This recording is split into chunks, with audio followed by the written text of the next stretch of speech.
Hey team.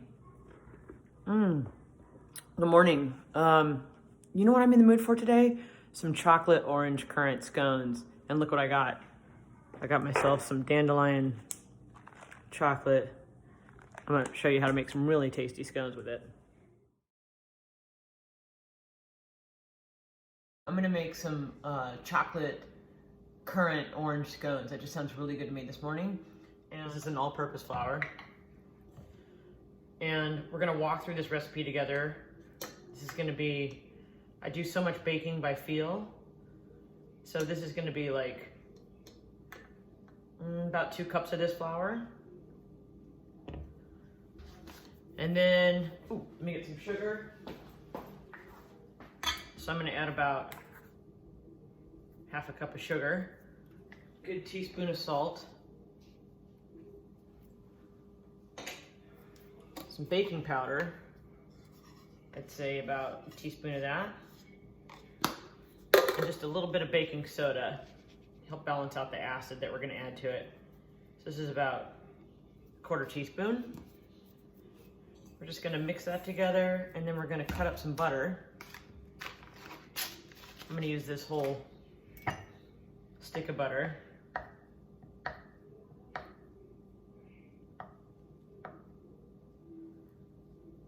And we're just gonna, this is cold, and we're gonna work it into the flour really quickly.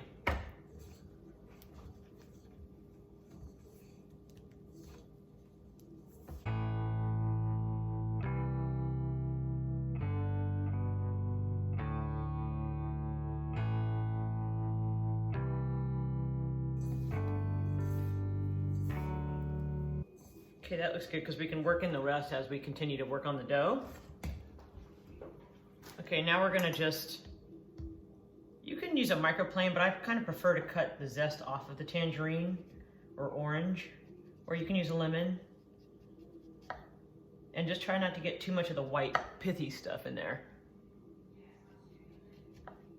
But a microplane would work, it would just be smaller particles. I personally like to get a little bit of particles of the orange zest in there or tangerine zest. So I'm just gonna take off most of the peel here.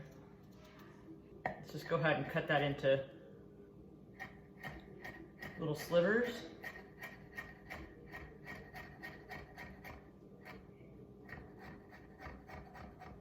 I love currant and tangerine and chocolate together. You could just do it without the currants if you don't have it, or you could use raisins too.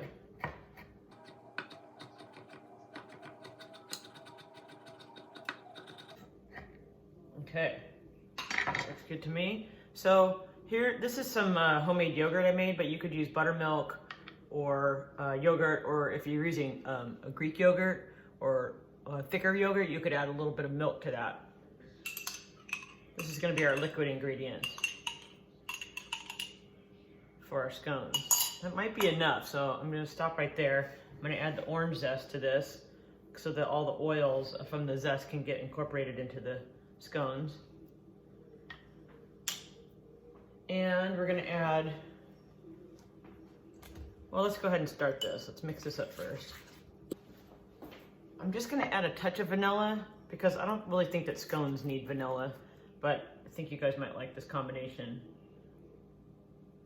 It'll help play with the flavors of chocolate. So it's just really gonna be a touch of this vanilla paste I have. I have some orange flower water. So I love orange flower water in a lot of things, but I'm gonna add a little bit of that for this sort of more magical floral note in it. I think that's gonna play really nicely with this chocolate.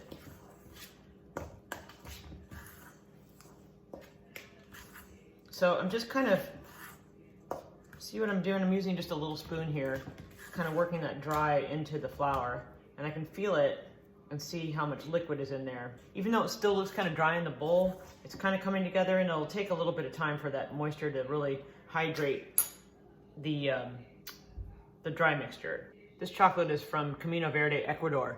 So this chocolate is so good. It's made in San Francisco. It's a bean to bar factory, small factory. But so this chocolate comes not in a bar, but in a ground up form. So we're gonna just sprinkle some in here. And this will kind of just melt into our scones really nicely. And then I also have some cocoa nibs.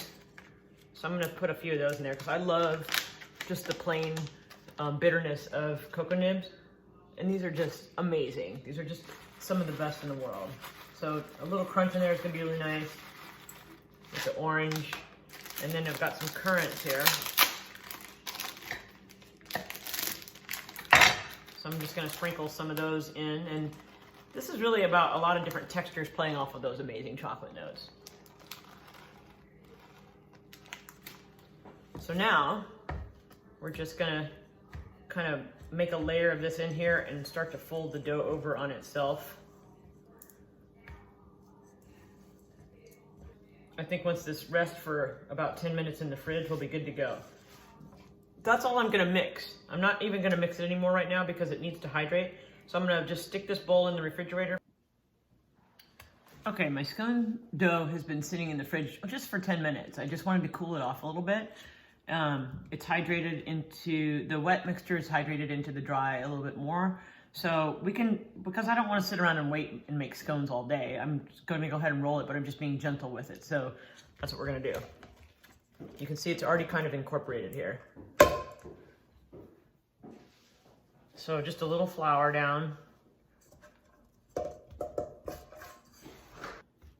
Put it in a 350-degree oven. So I'm just gonna roll this out one time here and flip it in half. And that way it's gonna give me a little bit of a crease in between this sort of two layers of the pastry. So again, we don't have to overwork this. We're just spreading it out so we can make a nice little rectangle or square. It's okay if there's some chunks of butter in there. It's gonna melt really nicely when we bake it. We're just going to cut this .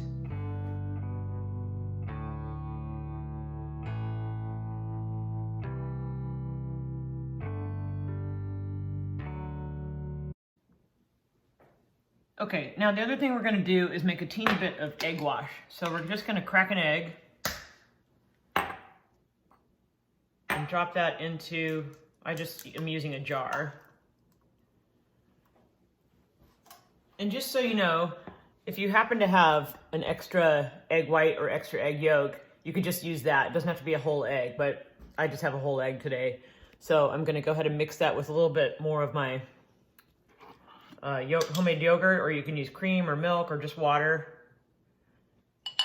I could have just dropped that egg right into this other jar. But I'm just gonna stir that around with a fork. Some people like to add a little bit of sugar to this or a little pinch of salt. I like a little pinch of salt just to give that top layer a little extra flavor, and this will help make it shiny. We're just gonna take some of our egg wash and spread it right on top of the biscuits or scones. I don't like icing on a scone. I'm just gonna add a little sprinkle of some of this coarser sugar on top. And that'll just help make it nice and caramelized in the oven, just accentuate all the flavors, all the textures that we've come up with so far. All right, then we're just gonna go right in the oven. Okay.